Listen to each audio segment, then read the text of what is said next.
Well, good evening. My name is Jim Kello. Welcome to New Tracks.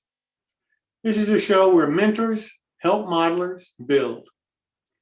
We have been fortunate in the last year to have some really outstanding people appear on our show and talk about their modeling and try to give the modelers in the community really the techniques that they use, the methods that they have decided are best for them to build their models. And we hope you're enjoying this. The purpose of these shows is to get modelers building models. That's what it's all about for me. And the best way that I know to accomplish that is for a modeler to find a mentor. So we try to give you people on the show that we believe can easily mentor you, who have talents that are just unbelievable, many of them in specialized areas of the hobby. So we hope you enjoy it, and we hope you'll come back often, and we hope you'll tell your friends about us. If you're new to the show, we hope that you'll go to our website, newtracksmodeling.com, newtracksmodeling.com, and subscribe.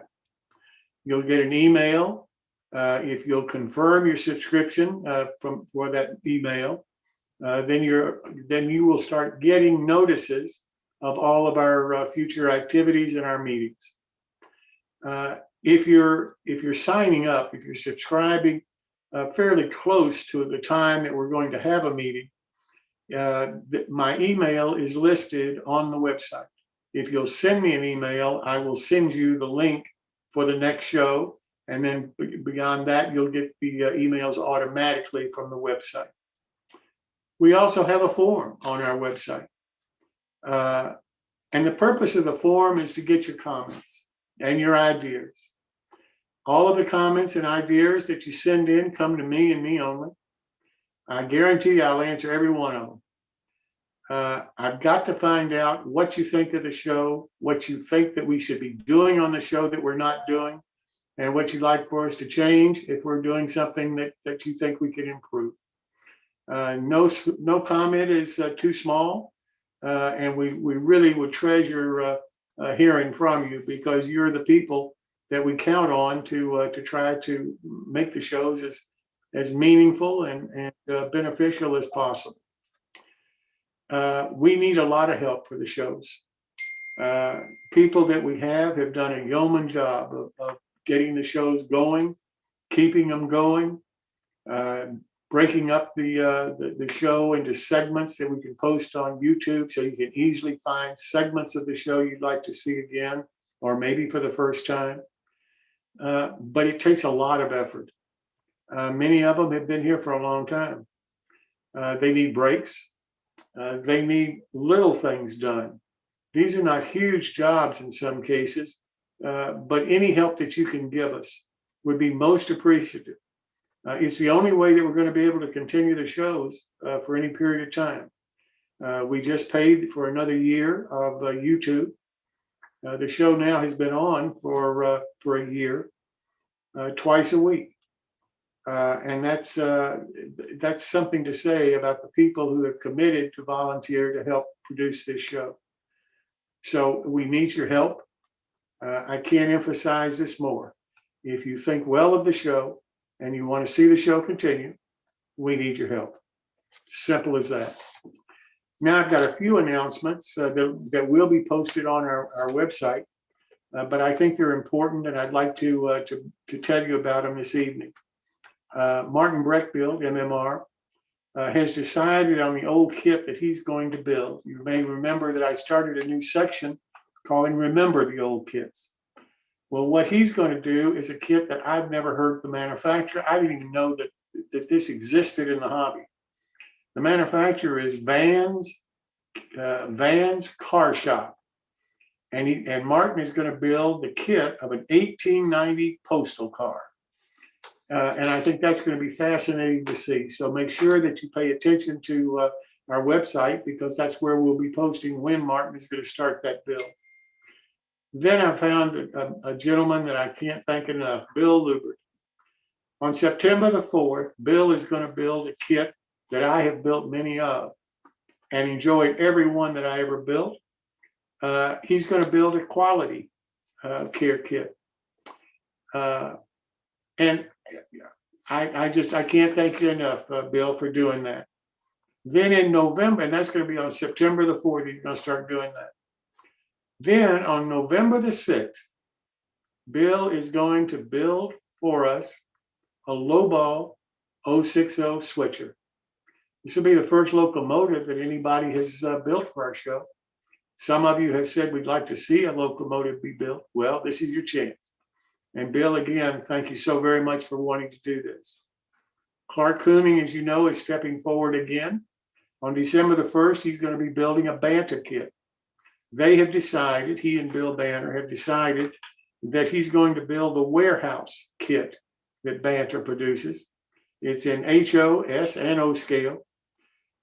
This will start on December the 1st. Bill Banner is giving a 20% discount off of the kit if you mention new tracks when you order the kit.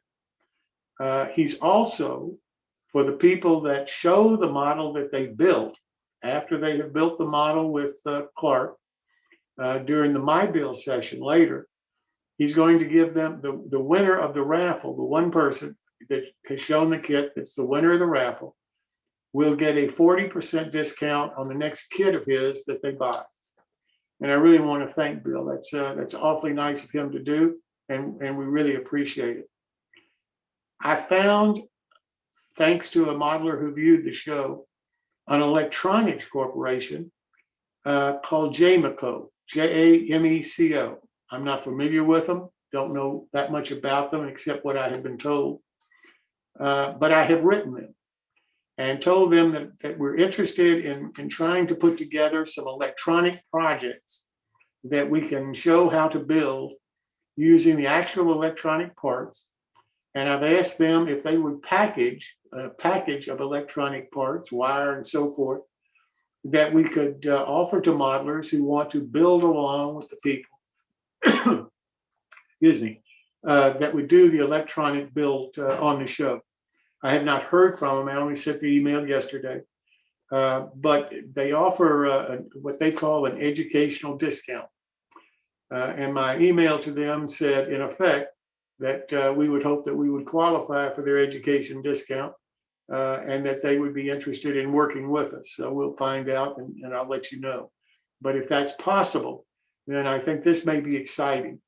And if any of you have any ideas about an electronic project you'd like to see, or if anyone would like to do an electronic project, and I don't care what it is, then please send me an email and let's talk about it.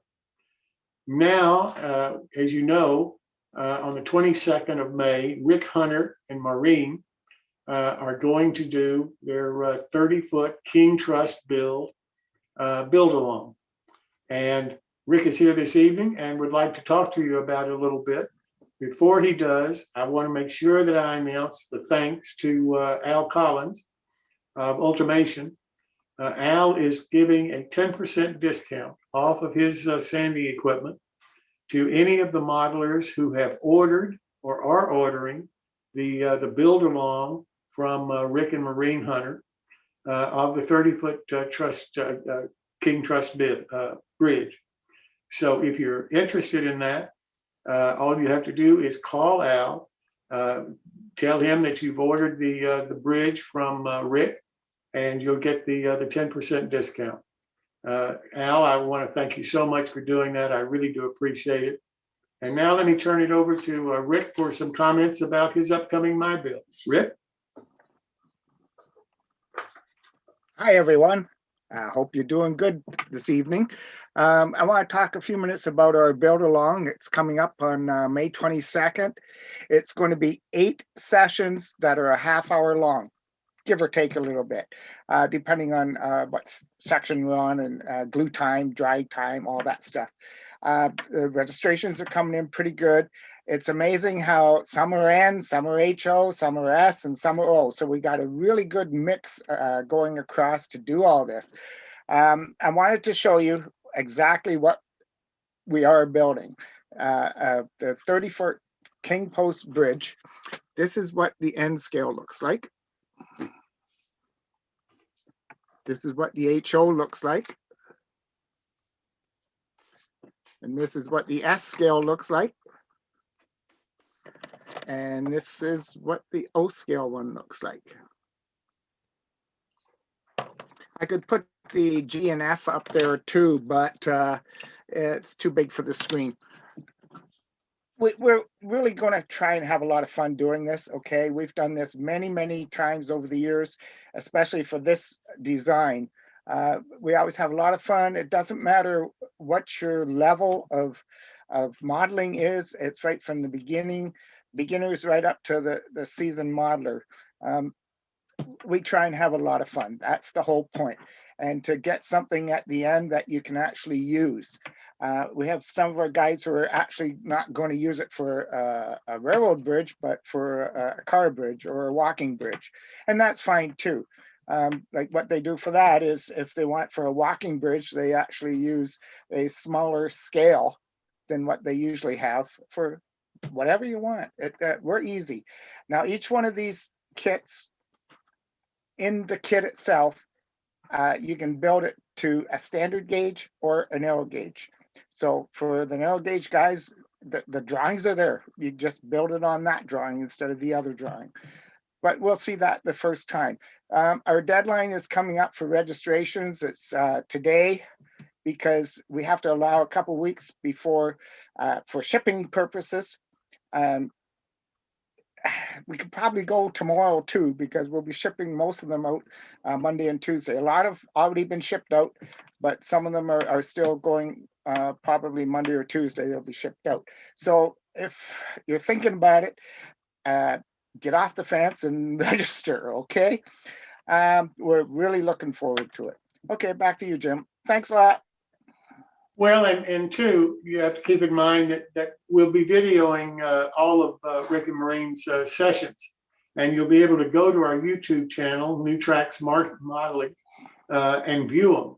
So if it doesn't get here the exact day that he starts on the 22nd, you'll be able to go back and see that session on our YouTube channel and kind of catch up from that point forward.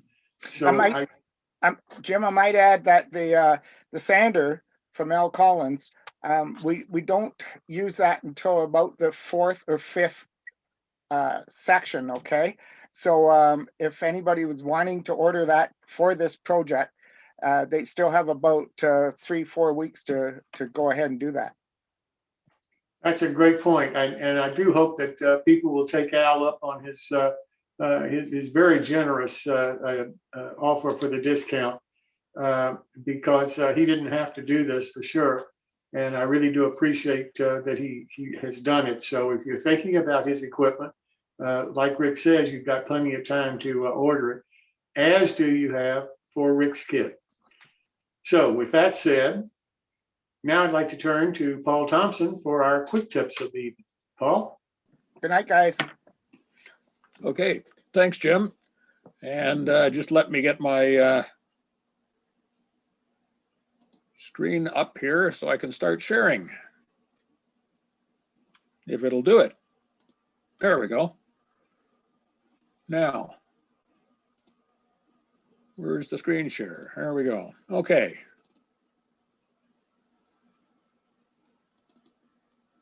Okay, tonight I'd like to show you a picture of a stamp, but that's not the only thing.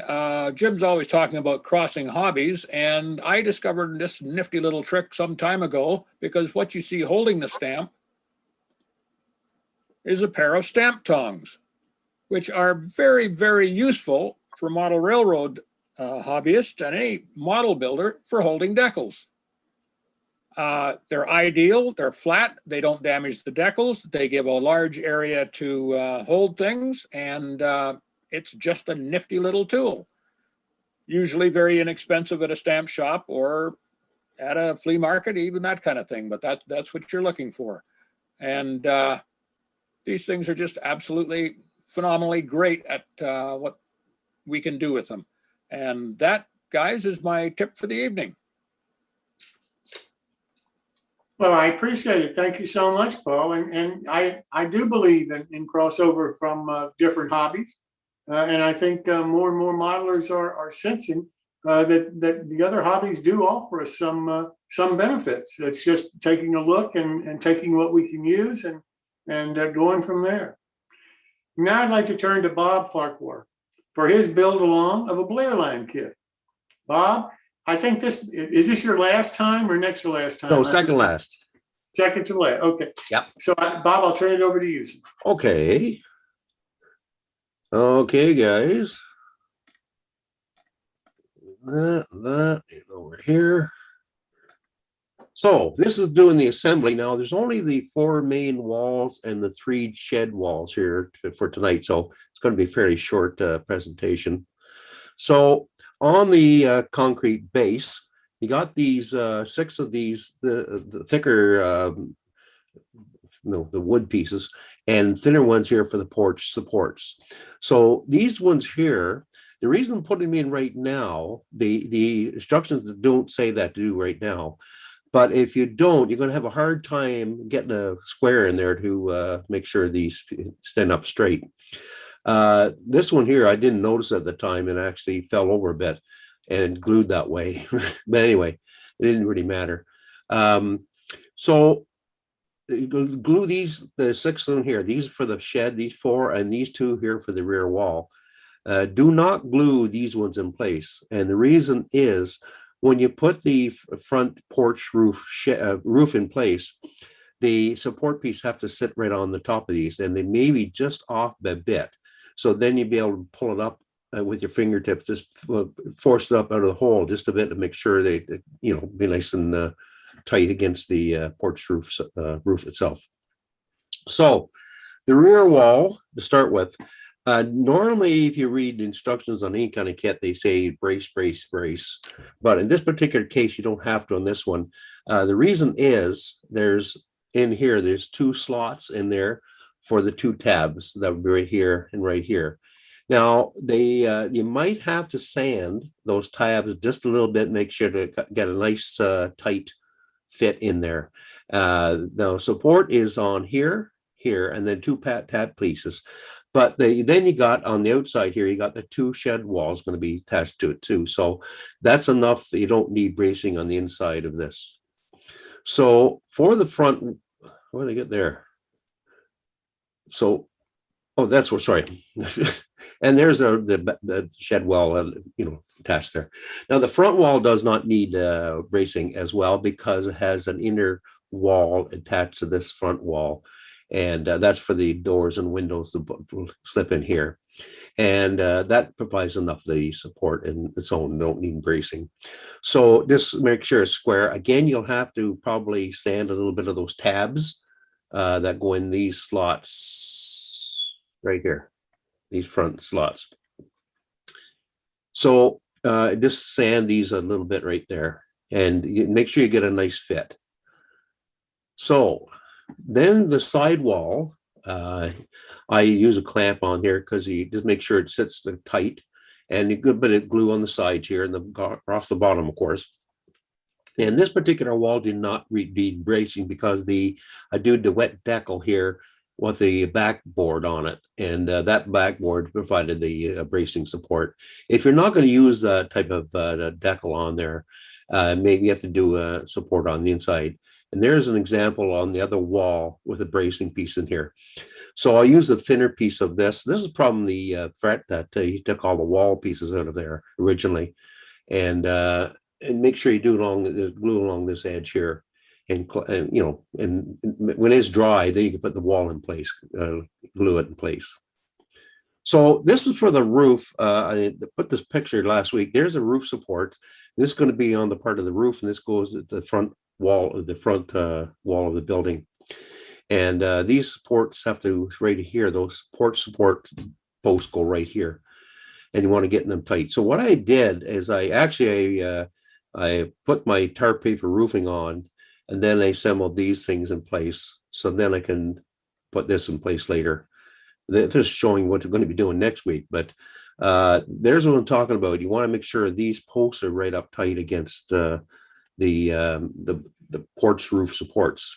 And if they're not, you can just force these up with a finger, because you don't have to worry about the glue, because this is tight enough in there that they will hold. It won't come out on you.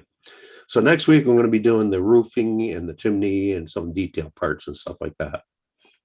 Okay, any questions? Good. Back to you, Jim. Well, you must be getting better or something. I don't know. No questions. I mean, or people didn't understand the thing. I don't buy that at all. Well, now I'd like to turn to Gaylord Gill and Randy Bosser and for their build along of the Barbells 1 kit. And Randy, I understand this is your evening to be the presenter. And I want you to know how much I apologize if I still did not get your name correctly. As anybody that's been on the show very long knows, I am not well known for getting names correct. In fact, there's one modeler who's been on the show several times and finally told me, Jim, just don't bother trying, because it's getting frustrating every time you try. Just say this and this, and I'm happy. That I could finally handle. I still cannot get his name correctly, and for the life of me, I can't figure out why. So, Randy, if I didn't come close tonight, I apologize again, but I do understand my failure in this regard. So, Randy, I'll turn it over to you, sir.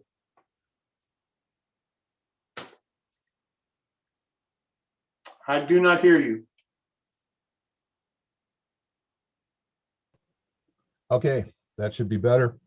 Yes, sir. Okay, well, welcome back to Fun with the One Kit. If we look at our project timetable, we're going to see that we are just about to the end. Build 4, developing roofing substructure, options for roof surface. The details and weathering, the details we had already moved to number 3 last week. The weathering, for time reasons, I think we're probably not going to really do much on that. So if we move on to a recap from the last session, we had you assemble the doors and windows, basically modify them as needed to fit your plan, paint them, glaze them, and install them. Now, as far as questions, I think, again, we're going to kind of hold off on that until later and see if we have enough time. So tonight, develop the roofing substructure, find some options for roofing surfaces. And again, we already covered the final details before. So moving on to developing a roof structure. Roofs matter, guys. Everybody spends a lot of time looking at roofs. I mean, with rare exceptions, most layouts we're looking at from the equivalent of about a 200-foot altitude. So spend some time on getting the roof right. People look at it. Okay, so some key issues here, roof panels, large surface typically must be braced. Common sources for this, basswood, yeah, good material, brace it well. Mat board, personal favorite there, use a lot of that stuff. Works well, just seal it, brace it. Styrene, brace it. It's not likely to warp or whatever, but it lacks in some strength aspects. So foam core works well. I think mostly larger scales because of the thickness. Gator board, good material, a little pricey, but it's a great material to work with. Don't forget to represent the fact that there's rafters in there, whether they're exposed tails or boxed in. We have to recognize that they're there. If it's a roof with an overhang, it's got rafters in it. 8 to 10 inches of total thickness, up to 14 for heavy stuff. So there's just not a lot of basic roof types. There's just a lot of combinations of the basic things. The gabled roof upper left is certainly the most common thing to see. Flat roofs, some commercial roofs are truly flat, with no discernible slope. But for the types of things that we're typically modeling, we're more likely to be seeing something like the picture there, which commonly known as a shed roof. The lower left, where it says 4-sided there, broadly that fits in the category of a hip roof. That equal-sided version of it would be more particularly a pavilion or pyramidal roof. The dormered one there is just an example of two things. That's a shed roof and a gable roof put together. Most roofs will be some version or combination of these different surfaces, but for efficiency, we're going to focus on the gable roof. So putting together these formers is, at least in my experience, the most simple way to make sure that your roof stays straight and stays in one piece. You'll notice the red line there. It's important that that match the gabled ends. If you remember, we recommended that you make these formers at the same time that you made the gable ends for your walls. If you did not, I would suggest all is not lost, because you should have the offcuts from those walls, which are just a negative of the same thing. One little note: whatever you use to lay out the gable ends and the formers and so forth, I would suggest using one master for all of them. Don't use a master and make one piece and then use that piece to make the next piece and so forth, because you will have creeping errors that you're going to have to deal with later. So the bracing is obvious there. Pretty much the same thing we talked about with the walls. One of the big reasons for the bracing on the top, by the way, is gluing surface. You don't want to be trying to glue that piece of, in this case, cardboard, to the roof surface. You need something that'll give you a good joint. So now we want to make sure that you make an accurate mark or representation of the peak of those things, and you'll see why in a little bit. When you're laying out your roof panels, overhangs, these are typical dimensions. They're up to you. There's no rules about it.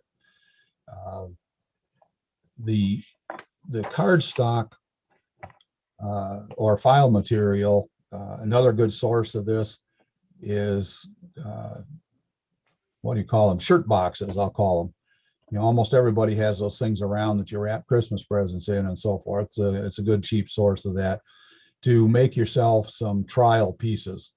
If it's a real simple roof like this one, you may not need to do that. But if you decide that your roof is not, or excuse me, your building is not as square as you hoped it was, now is the time to make some adjustments. So making some dummy roof pieces allows you to even up the gable overhangs and the eave overhangs. You can, if it's not too bad, you can hide a lot of that by just making sure that the roof lines up with an even spacing. So moving on to putting this together, this is just an illustration how to start putting it together. Don't try to put both panels together at the same time. You'll just frustrate yourself. You want to key the peak points. I know you can't really see them very well in this picture, but there are little marks on all of the peaks. And that's just a visual aid to make sure you get those lined up well. Just a quick note too, there's a little round piece you see on the front end of that. That's just a super magnet, neodymium magnet, which if you're using metal stop blocks and angle blocks and such, those magnets are really handy. Just make sure that everything stays tight that way. Okay, and here we're adding the second panel. Not really a lot of difficulty here, but you just want to make sure that everything lines up, both at the gable ends, where the eaves come together. It's real easy to overlook that and have your two panels slightly offset from each other. Otherwise, basically just line them up, glue them. And this is my method usually for clamping these things. If you're building a roof on top of a building, I've seen people use like little bean bags and so forth, but I've never tried that, so I can't comment. So on the next slide, I just want to take a note here that you want to seal this stuff. The one on the left is fully sealed. The one on the right has not been finished. By the way, the white is because of, as I mentioned earlier, my habit of using reflected lighting. Makes a lot of difference if you just paint everything white on the inside of that. So the next one, this is the roof again from Gaylord's Bar and Grill. A couple of things to note here. The strip wood at the ridge works well if it's a 90-degree angle. Also, the bottom edge, the strip wood on the eave, particularly if you use cardstock or something that's fairly soft, it's not a bad idea to reinforce that edge with something like that. And that can also serve to represent the thickness of the roof structure there, you know, with the rafter tails and so forth.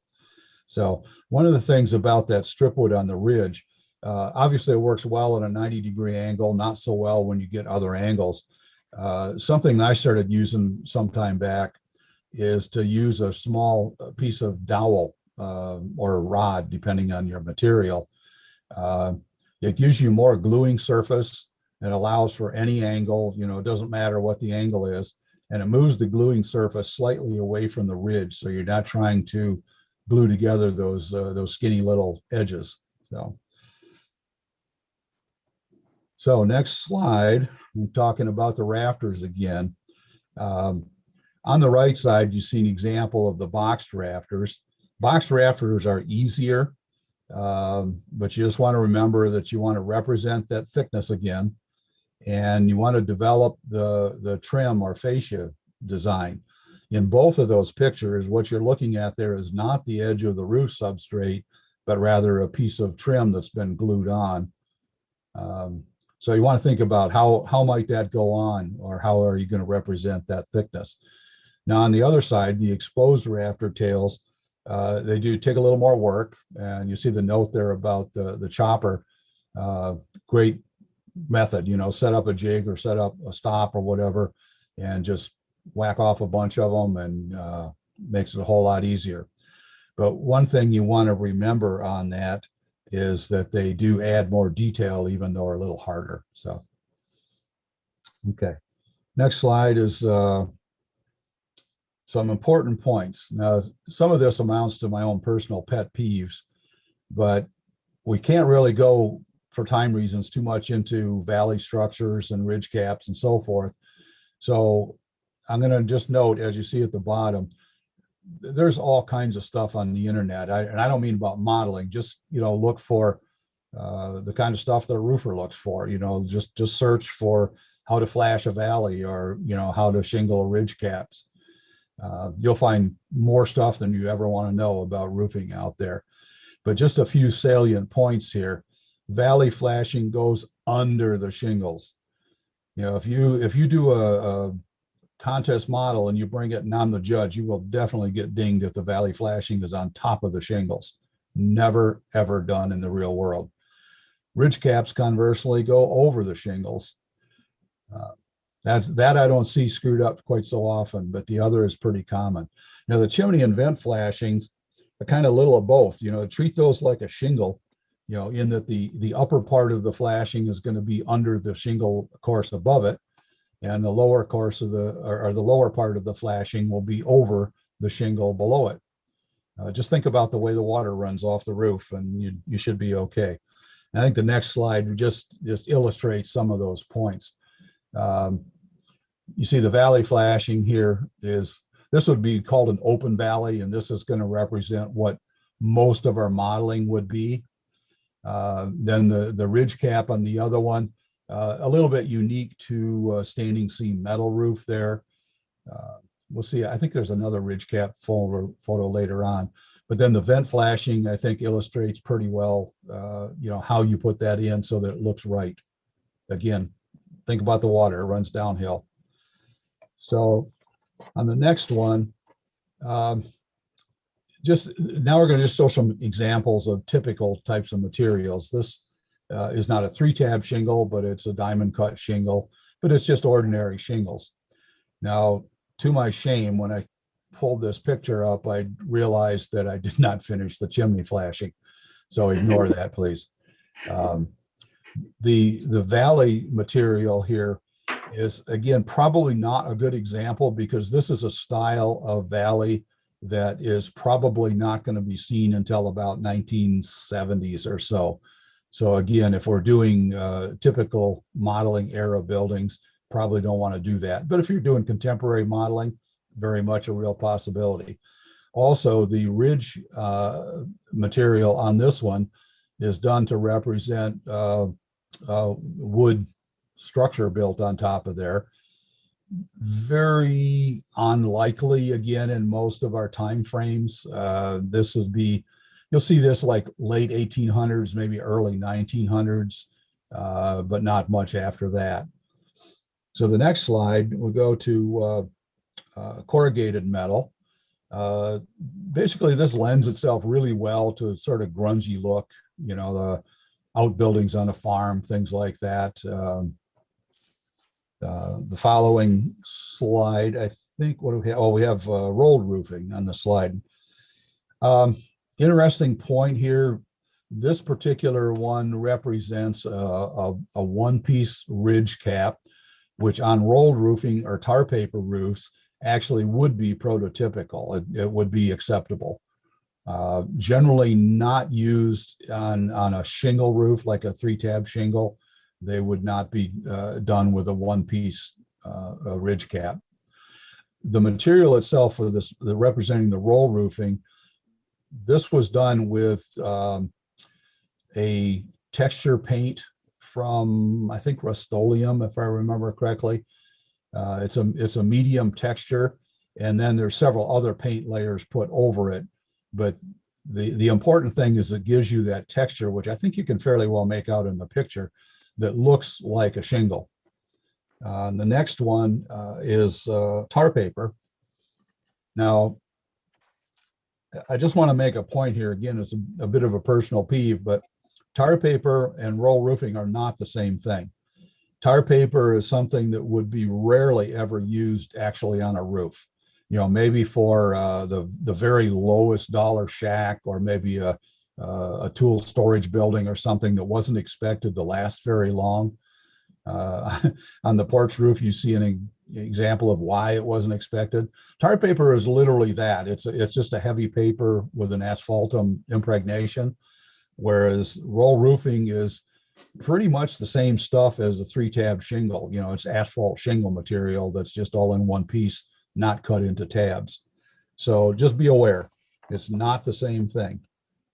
The next one, we have a standing seam metal roof. This is the same thing as I put on my example building. The only easy way to do this, and I say easy with my tongue firmly in my cheek, is to use evergreens material. It comes with tiny little grooves slid into it and a bunch of very, very small pieces of styrene that you get to glue in there. It's a good time waster. So as far as putting all of these kinds of things onto the roof, you know, the glue is just a common thing. It's cheap, it's ready. It's also slow and tedious. I mentioned before the PSA glue, you know, pressure sensitive adhesive glue. That stuff will allow you to make your own peel and stick shingles. Transfer tape is my general go-to. It's basically, well, I can't really get into it, but just Google it if you're not familiar with it. We've talked about it before. And a quick note on shingles, like you see on the picture on the left, always use a starter strip at the bottom edge.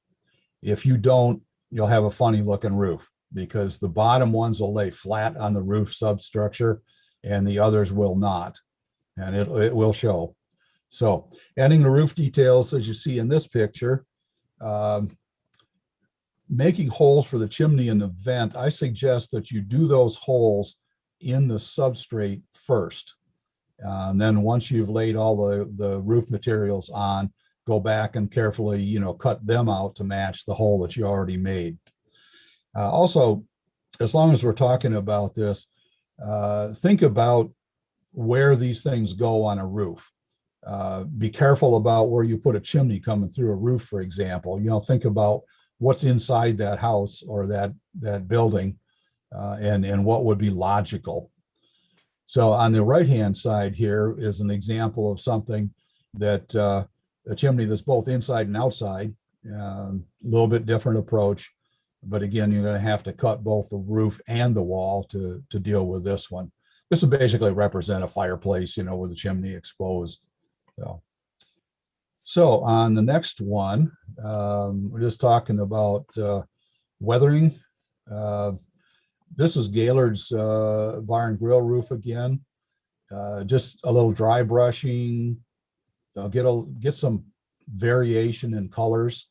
Down at the bottom edge, you'll notice an example of how dirt gets concentrated, by chimneys and vents and dormers and things of that nature. So it tends to leave you a little dark streaks there, which is a nice touch. There's a nice close-up of the flashing. The chimney stack, or the chimney supports rather, nice touch. Don't see it done often. But on older buildings, especially steeply pitched buildings, you're going to see it. And the gutters, again, not often modeled, but they really look good. Also gives you a chance to put the downspouts on too. Now, the note about keeping these things plumb, vent stacks, chimneys, and so forth. Again, it seems obvious, but I've seen it a little off, just often enough to suggest that we need to mention it. It's another one of those things where your eye is really, really good at finding those errors. And don't say, well, there's a prototype for everything and my chimney is just leaning over, because they don't lean over in one piece.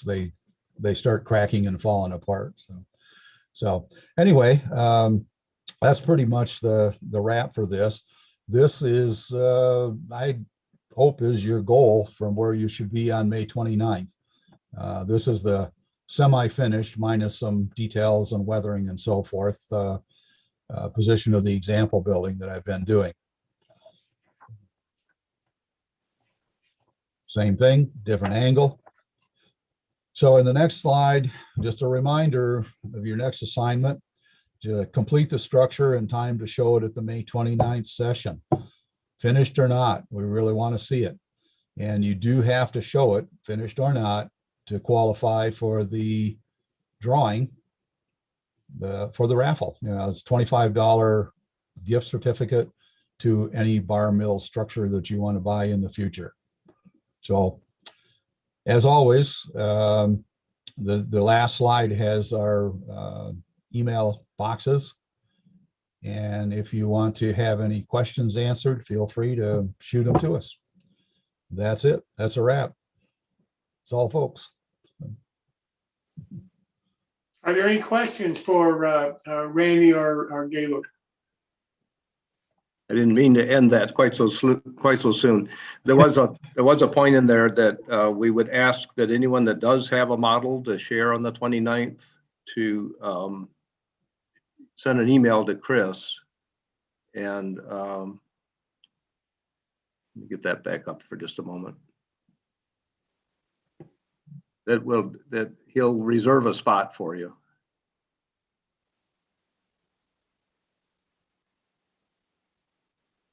Ed, can you put Chris's email in the chat so that people have it? Oh, there it is. I'm sorry. Yeah, we put it in there. I went by too fast. I got you. Just let him know that you're gonna show your model, and if you send him a couple photos, he will actually run the photos for you when it's your turn.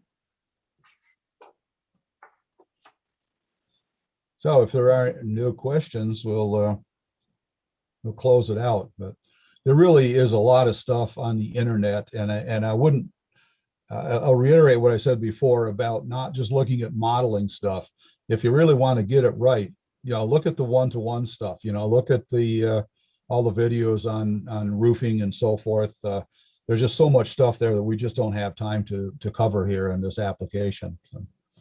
Randall, Gaylord, this is Greg. I do have a quick question, and I'll try and make it quick, and you can make your answer even quicker.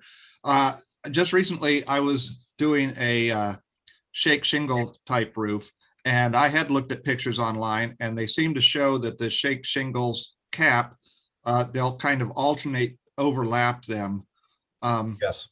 And I tried doing that, and in HO scale, it's really difficult to get it to look right. But I never understand what they do in terms of water protection, because it seems to me when the shingles are put like that, they're actually angled up and water would run in. And so when I looked at it on my model, I thought, well, that's the way they did it in the prototypical, but it doesn't look waterproof. Yeah. Well, there's a couple of key points about like cedar shake shingles. They depend a lot on the fact that they swell when they get wet. Kind of like a wooden barrel. That's part of like the ridge caps.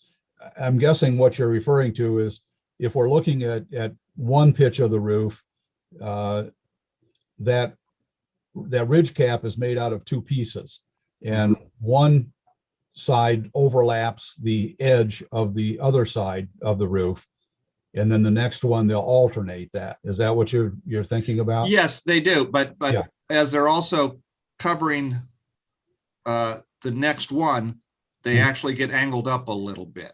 Right, that's true. Well, again, a slight difference between like a 3-tab shingle. A 3-tab shingle, you cut the 3-tab shingle into small pieces, obviously, and then overlap them 50%. But in the case of like a cedar shake, they're much longer. So the overlap, the exposed part, let's say the exposed part is 5 or 6 inches. The part under the next piece is probably more like a foot or more. So there's really sort of a triple overlap by the time you get them all put together. That's a little bit of an inadequate explanation, but Well, I think I see what you mean, and it ends up being one of those things that it works in reality, even if it doesn't quite look right. Yeah, that's exactly true. All right, thank you so much. Okay. I have a quick question. When they, I remember some like barns and stuff like that it would have shingles. They would turn around and they would use two different colored shingles to say, hey, this is something barn or something like that. Yep. When was that started? That started probably not much after asphalt shingles started. They've been doing that for a long time. Farmers used to love to shingle their names into the barn roof. So I think that as soon as the creative juices discovered that they could do that, they started doing it. So you don't see it anymore because you almost never see barns anymore. Everybody goes to post barns and so forth. You don't see the traditional barns much. And it was normally just on the barns, not on normal houses? I won't say never on a house, but I think it was pretty uncommon. Yeah. What I've seen on a house more likely would be, say, in the gable section of a roof, to use colored wooden shingles, or asphalt shingles sometimes, but mostly colored wooden shingles to make patterns and designs, not so much the name, but just to make decorative things that didn't really cost anything to do. So. It seems I've seen those on commercial buildings, a company name maybe on a warehouse or something. Oh yeah, good point. Yeah. All right, thank you. I think we're done, Jim. Well, Gaylord, Randall, I want to thank you both so much for doing this. I can't tell you how important I think this was for several reasons. One of which is both of you are very well known and respected S-scale modelers. And I really appreciate you doing that, because hopefully we attracted some of the S-scale community to our show. And I've been trying to do that for some time. So to both of you, I really do appreciate that. But I also... Can I get a question? I forgot I was muted and I had a problem getting it. Do they ever do tile shingles? I've seen them in Florida, but I don't know about the rest of the United States. You mean like a barrel tile kind of thing? Yeah, Or, I've seen them a few times, other than in the Southwest and Florida, as you say, but I don't think they're quite as common. Yeah, they were pretty much come from the tradition of Spanish architecture. Not that you see them, like Gaylord said, Southwest and sunny climates and so forth, where that architecture is more common. You won't often see the Spanish architecture around here. So, well, I do European say around modeling, here, I'm in so the they're Midwest. all common to Europe. Yeah. That's true. Well, again, yeah, Mediterranean architecture. Right. Very much so. And the other thing, And my assumption is that people wind up using whatever was locally available. Yeah, no, that's a very good point, Ed. The reason for that is that things like wood and so forth, we're talking centuries ago. You're in a desert climate or an arid climate and so forth. A tall tree is 12 feet, so there's not a whole lot of wood to work with. So yes, they did have a lot of clay, dirt and heat makes clay, right? So they made what they could use, tile, shingles, and various forms. So good point.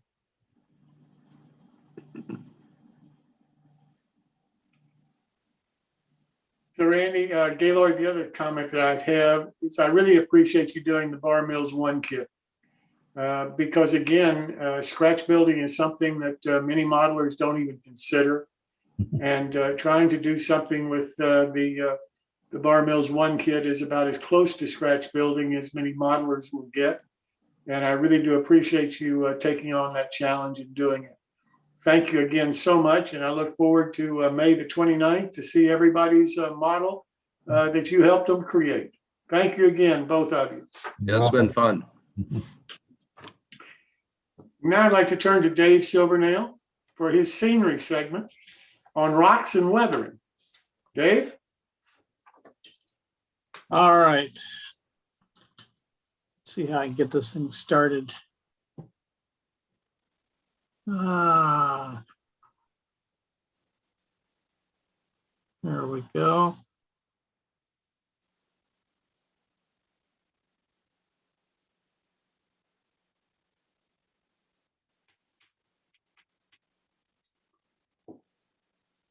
See how I get this thing expanded full screen. There we go. It's full for me. Okay, this is going to be a segment on the Bragdon geodesic foam scenery, which I use on my modules. It's scenery that uses a casting resin and expanding foam in the rock molds.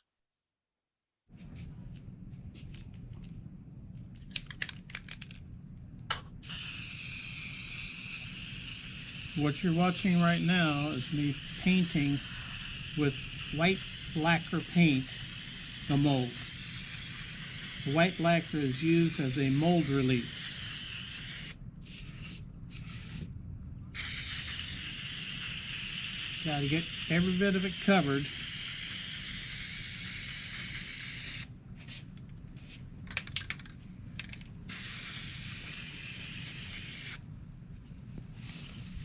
Got to hit it from all angles.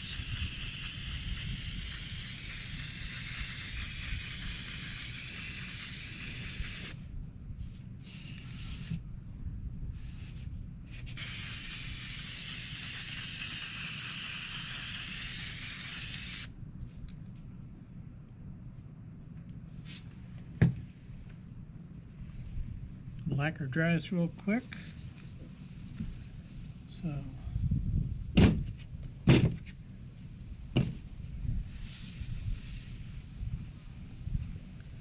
now I'll start mixing the casting resin.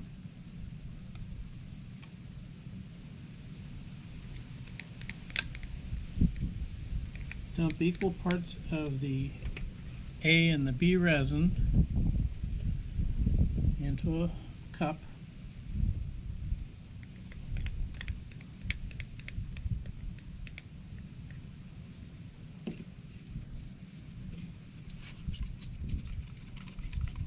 I got about 20 seconds to mix this up before it really starts setting.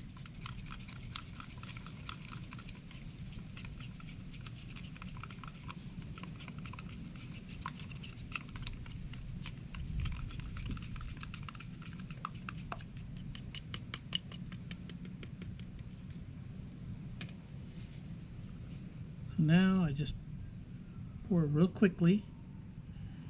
Try to catch all the high spot or all the low spots. Try not to get too close to the edge.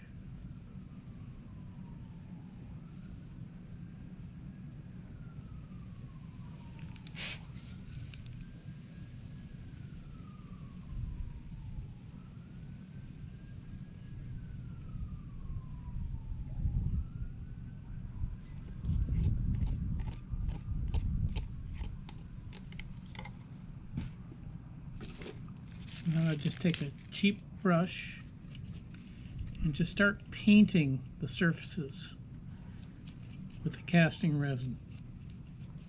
Have to move quickly because the stuff's setting up already.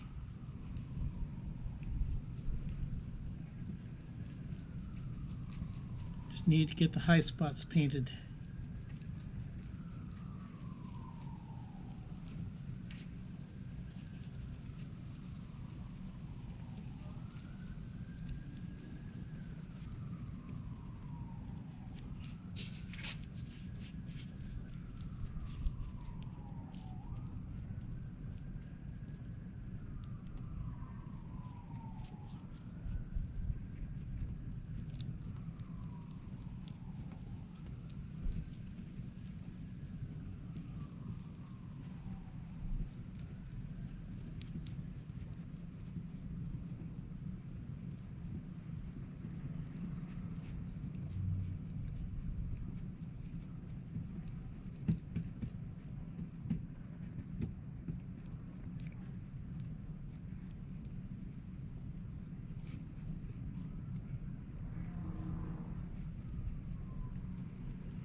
That was about 6 ounces worth of the casting resin. Or I make 4 ounces. They're 2-ounce cups. 2 ounces of the part A and 2 ounces of the part B. Now in the same cup, pour the 2 parts of the expanding foam.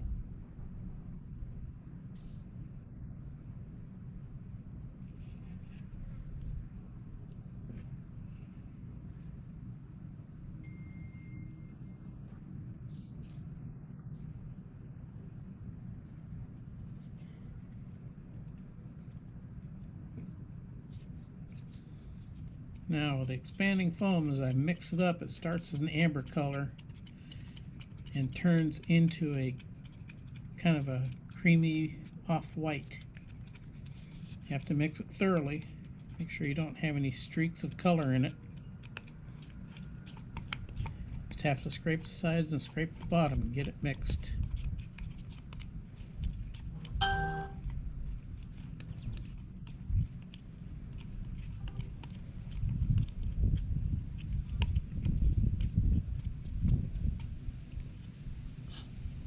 Now I just dribble it out across everything,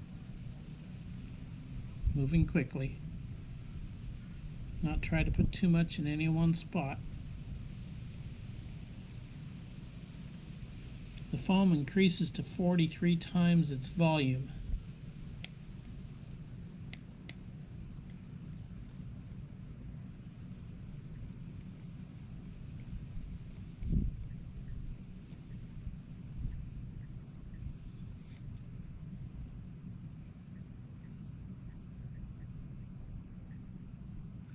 So, once that's done, take the plastic and I fold it right up on top.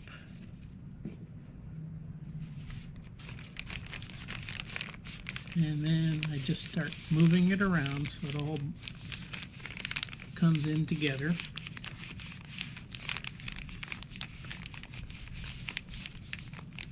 Since the foam's a chemical reaction, you can feel the heat coming off of it.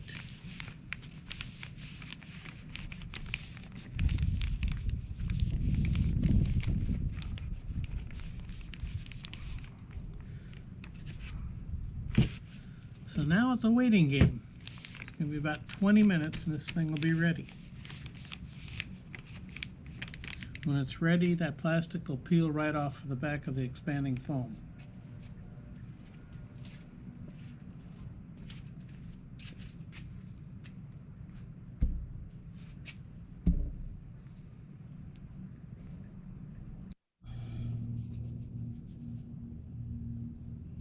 Okay, now that it's been about 20 minutes, see how easily the plastic comes off of the foam. Now when this happens, it's time to take it out of the mold. So we start working our way around.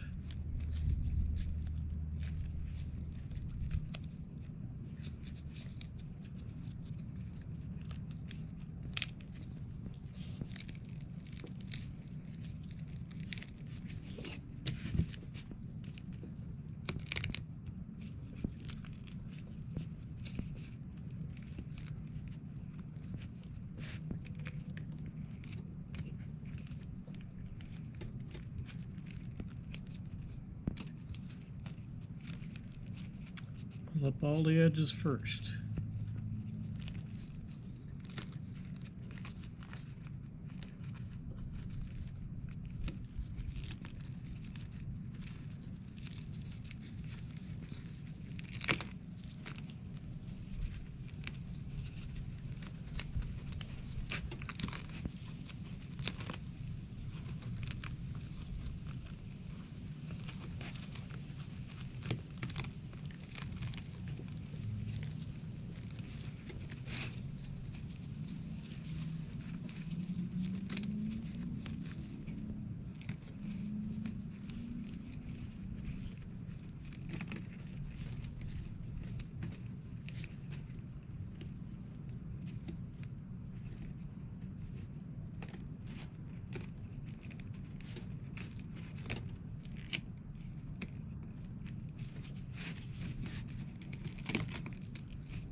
And there we go.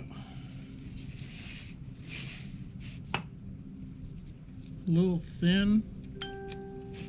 Could use a little more foam on the back, or a little more casting resin as well. But that's okay, we can fix that. So there it is. Here's how the mold came out.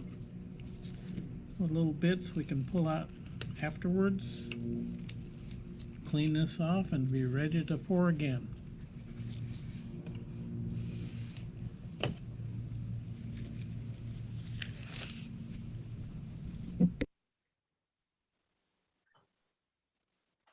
Okay, now all I gotta do is find out how to stop sharing. There should be a little red button to do that. Well, I gotta get onto the, there we go.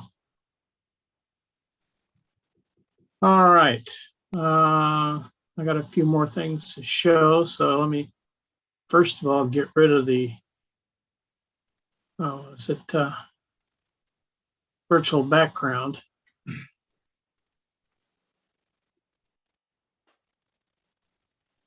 Is there a particular brand of paint you use? Cheapest lacquer you can find. It's really important that you cover everything, isn't it? I had no idea you had to use that much. Yeah, it is. Here is that mold.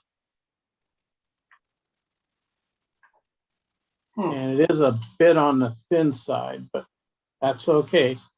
I can use this as it is, or I can cut it up into pieces if I need to patch in other molds. Here I've put a little bit of, this one has a very diluted black paint. Try to bring out some of the texture to it.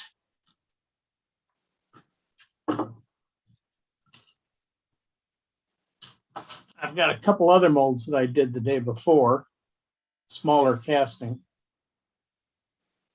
And here's where I used some powdered tempera. Really brings out the texture in it. Now, what you might have noticed between the time that I set that mold up to pour and before I took it out, there was another mold sitting there. I poured this thing completely with cast resin without the, foam. In that 20 minutes, I was waiting for that mold to be ready to be taken out. Is there any other question? Any questions anybody has? Yeah. Hi, Dave, Greg. Yeah, Greg. Could you use the spray lacquer on hydrocal castings as well? You probably could. All it is it just make sure that whatever you're putting in there doesn't really attack the mold. Now, the hydrocal doesn't attack latex, but the resins do. So that's the reason that we use that. Yeah, I'm looking for something that's a good mold release agent with hydrocal and molds. Well, what we found with hydrocal or any plaster, as long as the mold is wet, it's not going to bother it. Yeah. Yeah, I still had problems with little pinholes, and I'm hoping to get away from that. Yeah, Clark, I used wet water and I still got pinholes. Maybe it needs to be wetter. No, that's the thing. If you lightly spray the mold with water, it'll help take the hydrocal or the plaster and take it all down into the nooks and crannies of it. And then also tap around it with a hammer. To vibrate it. Yeah, I think I need to shake it more and vibrate it more. All right, thanks. Okay. Any other questions? I have one. With the expanding foam, can you use the expanding foam in a can, or doesn't work as well? You can, but that one's harder to control. I find with this, by mixing up the two parts, you got a little more time. As it's coming out of the can, it's expanding immediately. As I mix it up, it takes a good 6 to 10 minutes to really start to expand. So I got time to put it on there and then put the plastic over the top of it and actually try to reduce some of its expansion. If you reduce the expansion, it gets tighter in there and forms a little bit better barrier than if you just take it out of a can. All right, thank you. So I also tried the expanding foam one time behind some mold I'd set up. Got too much foam in there because it was too big of an area. Came out the next morning, it pushed the mold over on top of the track. So I had to tear it all out and do it again. So the plastic you put on there, is that like a visqueen? Yeah, it's just Okay. like a 4 mil plastic. I think that's what carpet runner for was a painting. It's only 3 foot wide. Okay. Generally, when I set up to do this, I'll try to set up a full 6 foot table and set 3 different molds up. Once I get the first mold and put the plastic on, I start working the second mold. Sometimes I'll get it all the way to the third mold and then start taking the first mold out, so I don't have any wasted time. One of the reasons I did that little block wall at the same time, between the molding of the first one and taking it out. Where do you get your molds at? I buy my molds from Bragdon Enterprises. He's a vendor on the West Coast, although he's also has a website and his molds are very well known across the states. I think I have about 40 of his molds.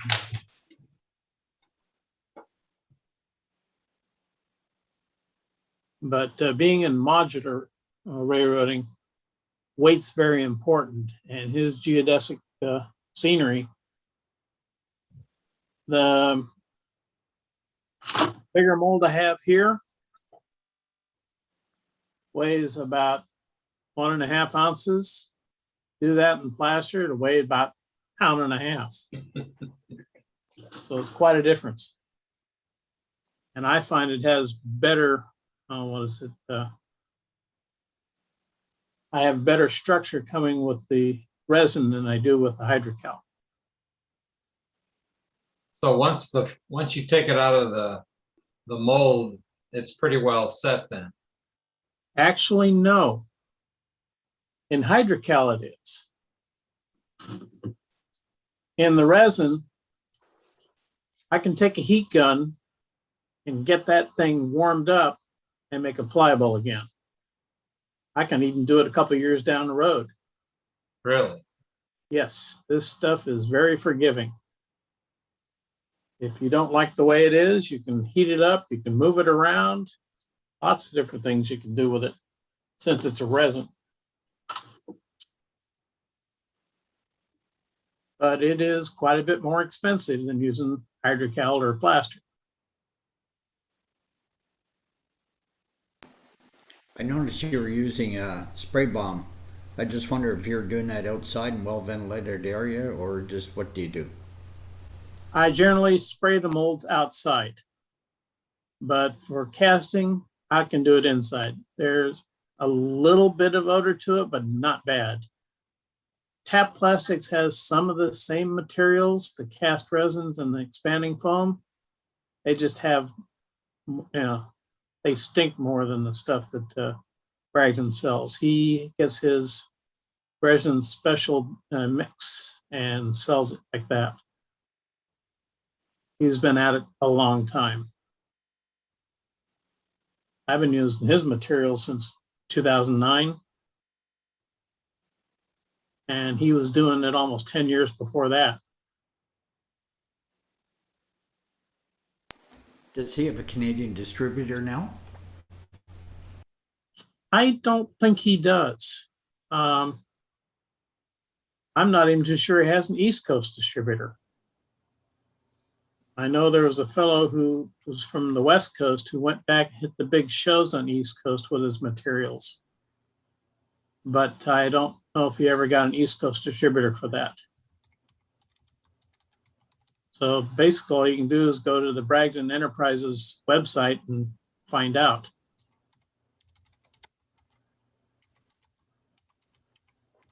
I used to be the Canadian distributor, Roy, for all of Bragdon stuff. The big problem was getting the foams into Canada, right, because of the chemical content.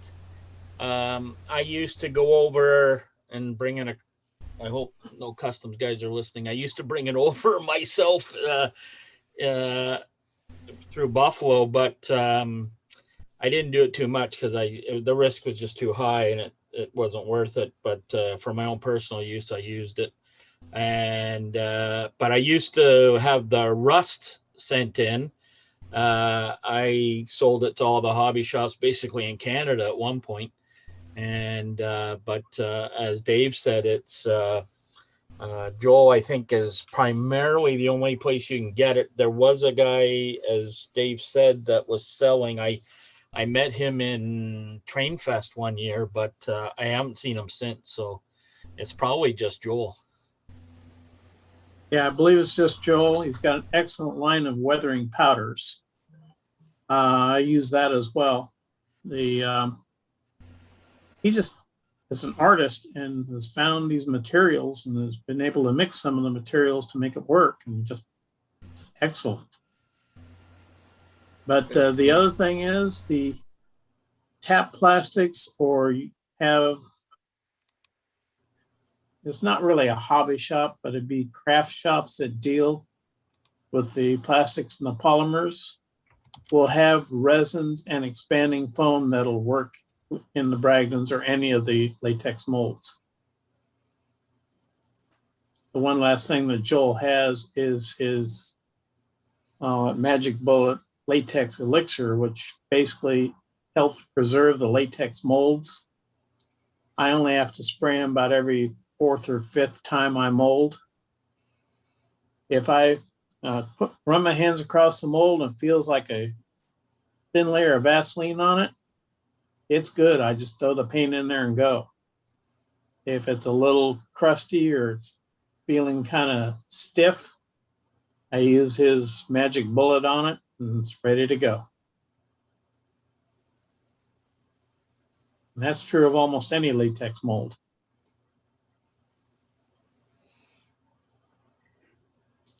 So I got to say, I've learned a lot about the mold making today. That was fantastic. I really do appreciate you taking the time to actually show us how you did that, because that was really, really educational. Thank you so much, Dave. Okay. Well, now I'd like to make one quick announcement before we go to the next presenter. I am told that some of the emails may be going to your spam folder. So if you'll check your spam folder, and if that's where the emails are, you need to get them out of there, or they'll just keep coming there and you'll not receive the emails. The other thing that I'm told is that some did not get the email because when they subscribed and were sent the confirmation email, they did not reply to it. If you don't reply to it, you're just not subscribed. Therefore, you won't get any more emails. If anyone is having trouble for the next show when John sends them out, please let us know. If you did not get an email and you haven't said anything so far yet, or you had trouble getting the email, if you'll go to the website and make it known to the webmaster, there's a place on the homepage of the website to contact the webmaster. That'll go to John.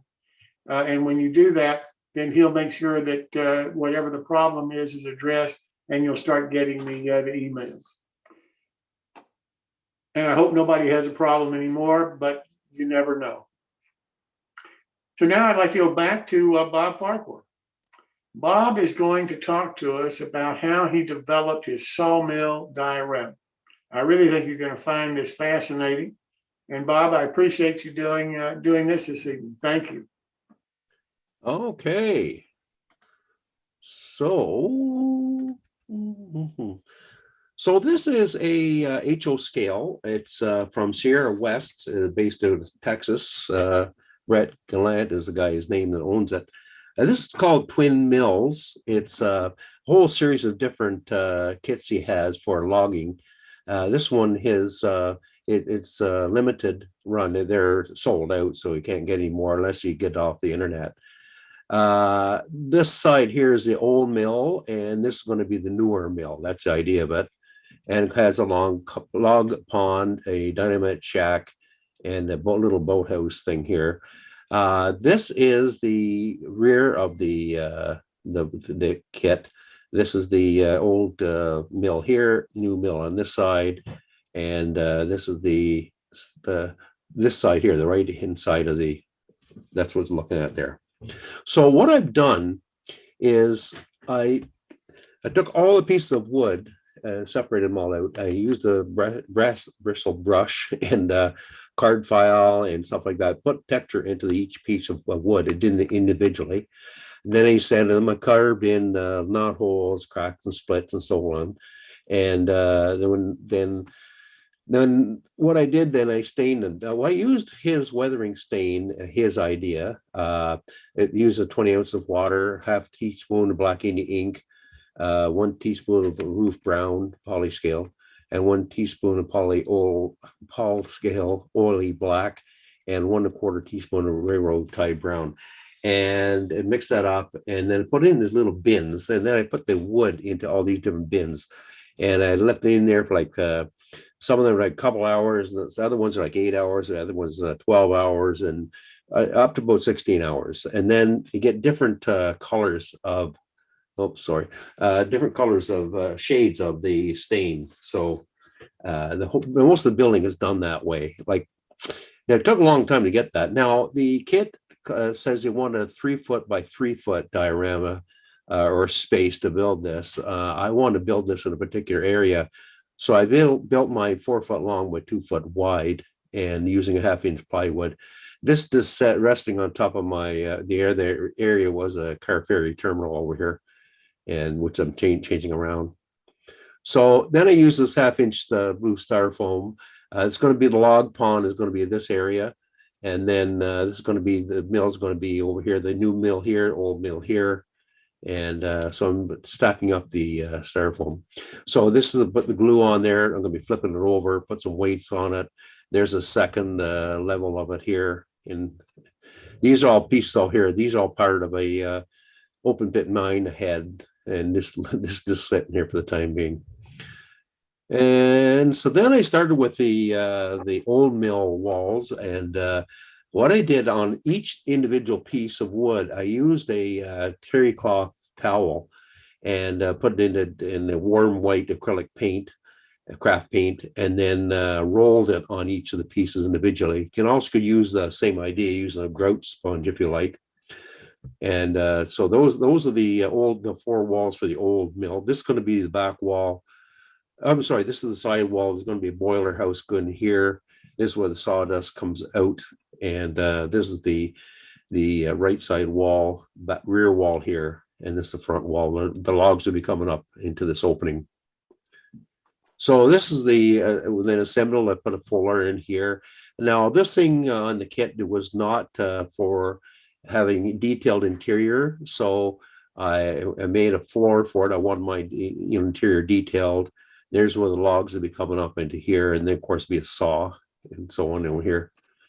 And there's the front of it, and this is just setting in place for the time being.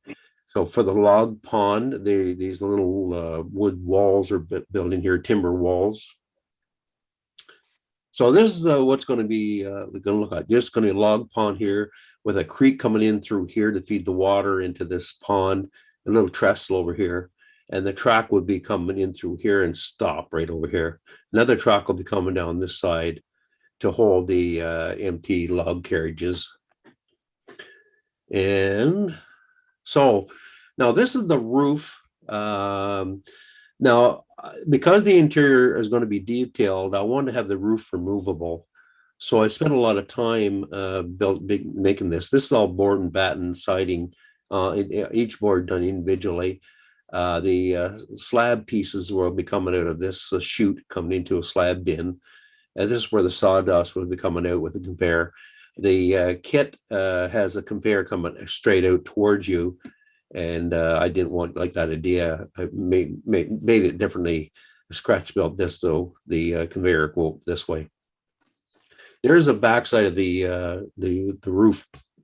So I put these stringers in here.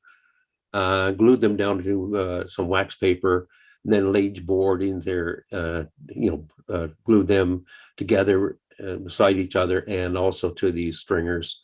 And then once they dry, they made these roof rafters to hold it in place. And then I've never had an issue with this. I call it, and then I can take the roof off anytime I want. So this is for on the mill side. This is going to be where the logs will come in here, and then into the building. And this is for the workers to be in here to manhandle the logs and stuff like that. I built these all individually. So this is that when I showed you before with that crib wall, that could be going like around, where am I there? Right around here. And then this would be sitting on top of those 2 pieces of styrofoam I built, the level I built up there. So this is the boiler house. Built the floor in there. And there's the floor and then the 3 walls. And then, so what I did, that's going to have the 2 chimneys on them. So what I did in here, I wrapped some paper or glued the paper around the top of these, the brass pipes, and then I drilled 3 holes in there. So what I did is fished in the upholstery thread and tied a knot into it, and then cut this part off here, and then you pull it back, and then it just it holds nicely. And then I was able to string the guy wires type of thing for that. And this is for the it's called dry roll away. I'll see that in a little bit here. And then it goes up against this this timber wall, the log pond timber wall along this way here, and this is up on top of that 2 pieces of styrofoam. And there's that sawdust shed, and there's a conveyor. I built that conveyor for the sawdust coming into a burner, sawdust burner. And there's a view of it. And yeah, just sifted some sawdust and then put it in there.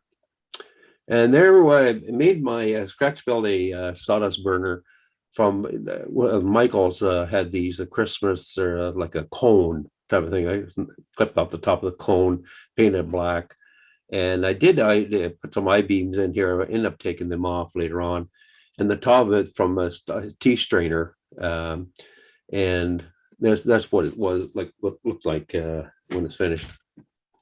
So then that's the idea.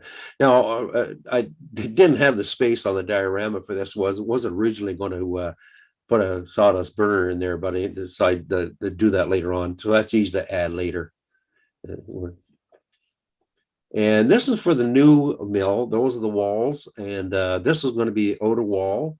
And this is going to be beside, or right beside the old mill wall. And there's, of course, the roof rafters. And so I built the mill the new mill floor in here. And there's a pulleys in through here, and of course there's a rope going through there as well to pull the log through. There's the back side of it, and the underside of it. And then I wanted the roofs removable in here as well. So I made them out of these like a press board, and just built some trusses in there for it. And then there's how they go together. Here. So there are the log ramps. I got 2 of them actually. This is for the new mill. I got a similar one for the old mill as well. And the logs will be coming up on here to the new mill, roll down here onto the carriage for the sawmill, the saws to cut the wood, the logs. There's the log carriage here. And so there's a live roller, and these are dead rolls in here. And I made these, scratch built those. That came with the kit. And this particular piece of wood is shaped that way because I had this shrub on the side of the house, and I just hated this thing. My wife loved it, and I hated this thing for years and years. And funny, I cut it down, and I left stick it to the ground about a foot. And about 2 years later, I thought, I'm going to take it to the ground entirely. And then I noticed the bark on it dried up, and that's the way it went. I wish I had kept the rest of the tree, for crying out loud. But anyway, so it gives a nice looking tree. There's the double saw anyway. These are all kit pieces. Just it's good fun putting it together, I tell you. And that's what the interior of the new part of the mill. This would be outside wall, and this is the wall that goes against the old mill. And there's the boards will be coming out this side into that old mill. And there's the logs will be coming up in here from the right, and then roll down into here and into the carriage. And then the carriage drag it through the saw blades. There's a cutoff saw in here as well. And then the boards come down here.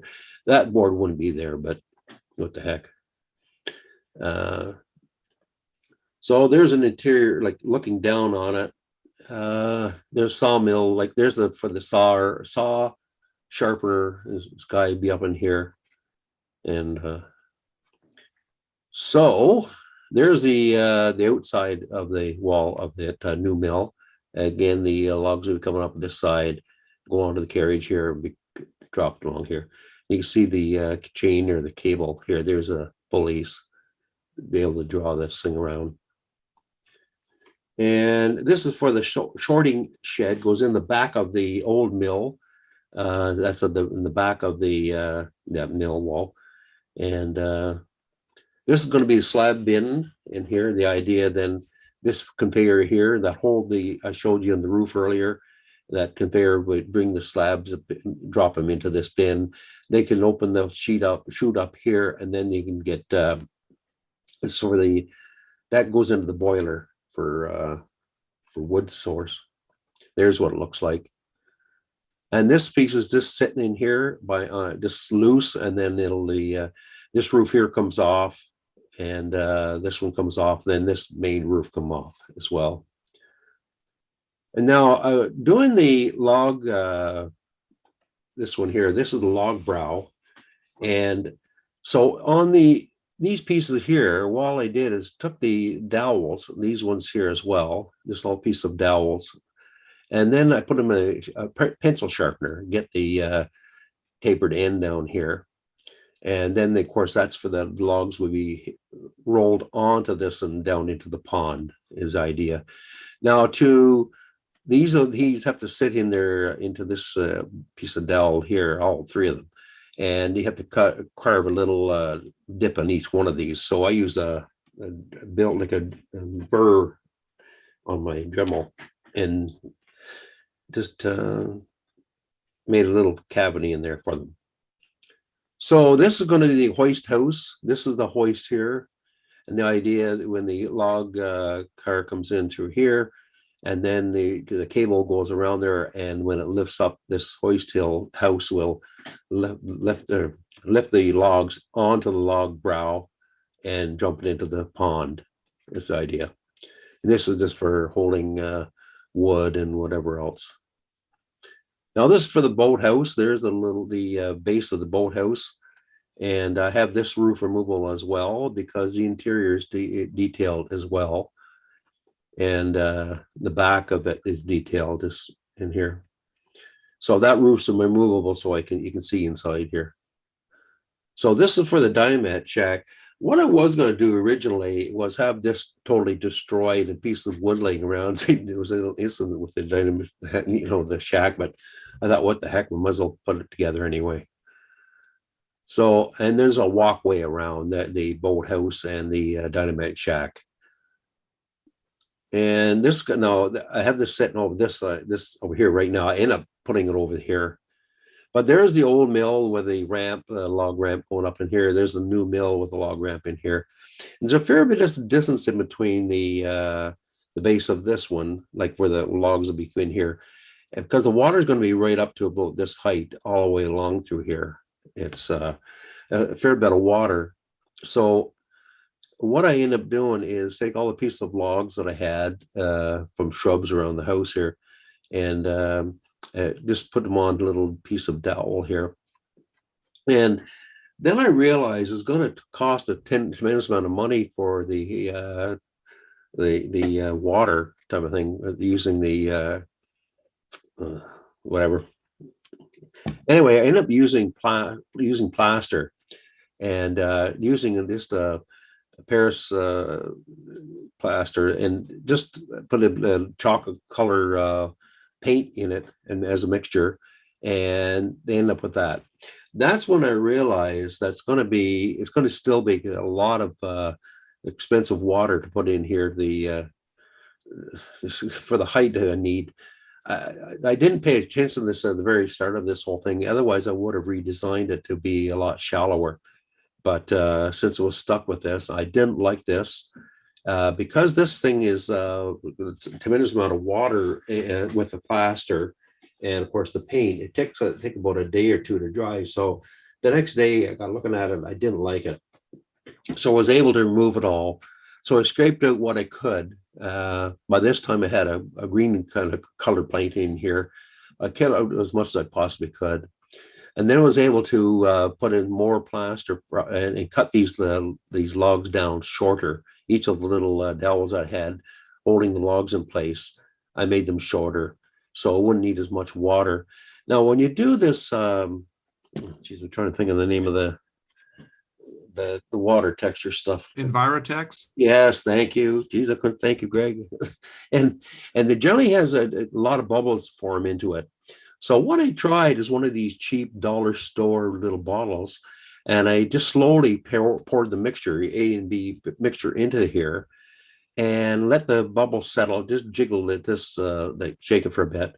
The bubbles came out, and then I was able to just take the lid off and just went down there and poured. I never got a single bubble, not one. So I like that idea. So I wanted to have a log bronc in there as well. So I scratch built this. I didn't worry about the bottom here because it's going to be in the water. But this is all like a stair stringer on the side here for the make it look like a gripping the log type of thing. And there it is there in the water. There's the dynamite shack, and there's the boathouse and the log. For the dropping the logs into the water. So, and there's getting more finished, and there's more details being added through here, and there's a slab bin here, and I got pieces coming out of that chute, and you can see it a bit better there. There's a roof off the new mill in here. You can see the details.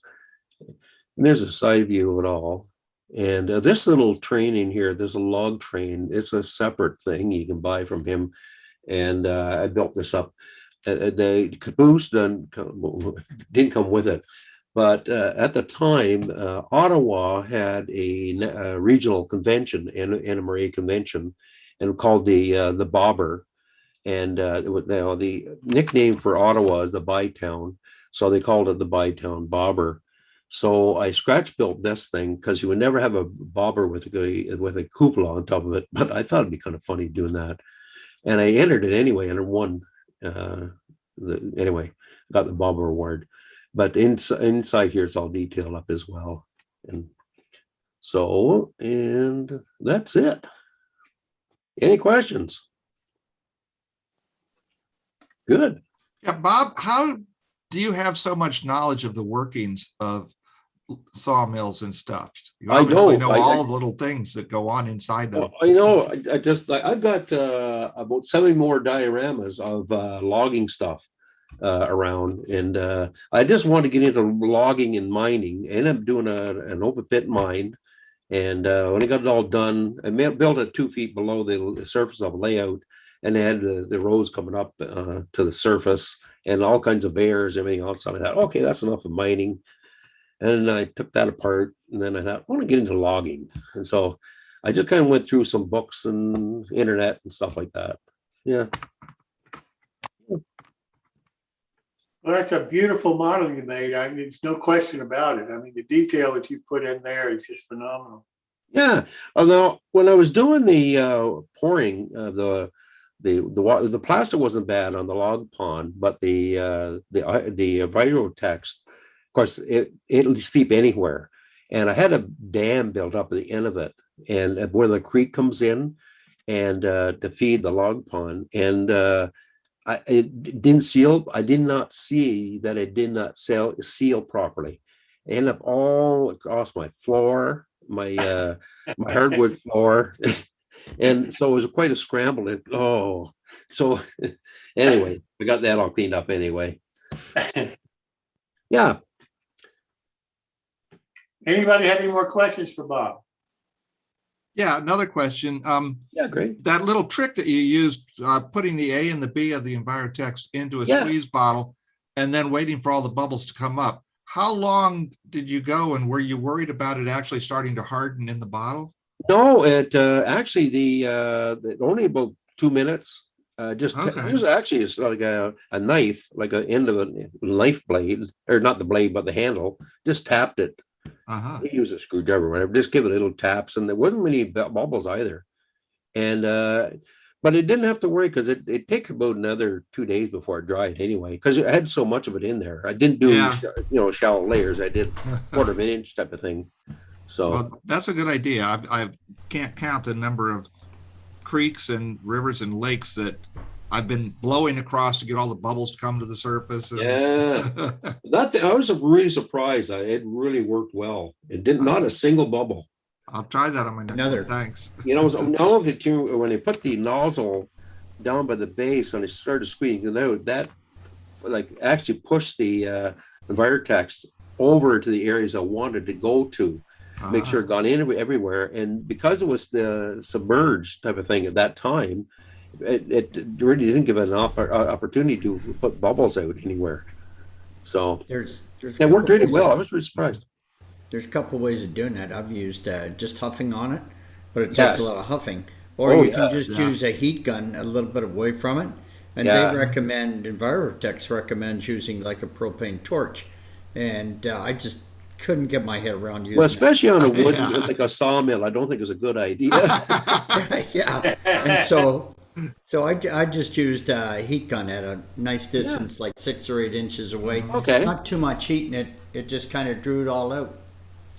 Right. Yeah. It does work, yeah. Hey, Bob, that was beautiful. That was, Oh, that thank was you. something else. Thank you. Someday maybe I'll show these other 7 dioramas for the bunch of them around here. Yeah, I'd like to see some of them when you get a chance. No Yeah. hurry. Bob, Oh, you also didn't tell us how your wife felt about getting rid of the bush that she loved. I know. She didn't know about it for a week or so. There's a I don't know if you can see that very well, but that's the little shed Oh, details. yeah, Yeah. nice. So anyway, Well, thank you so much again. That was really interesting. I enjoyed that very much, Bob. Thanks for doing it. okay. Well, gentlemen, that's it for this evening. Thank you so much for coming. Our show next time on the 12th of May. Our featured modeler is Bernie Kempinski, and he is an O-scale modeler who has a Civil War era model railroad that I think you're really going to be impressed with. So thank him so much for doing this for us. And we have Martin Breckbill, MMR, back with Scratch Building, John Frank Forther with his Watch Me Build My S-Scale bridge. And we have more quick tips from Paul Thompson. So I hope you'll join us. Please visit our website, New Tracks Modeling, for more information on all the upcoming shows and particularly the build-alongs and the Watch Me Builds and the My Builds and all of our activities. I want to thank you so much for coming. I hope you will go to the website and fill out the form with your comments and suggestions and ideas. I really would appreciate that. I hope you learned something this night and hope you enjoyed the show. Happy modeling and thanks again for coming. And Ed, that's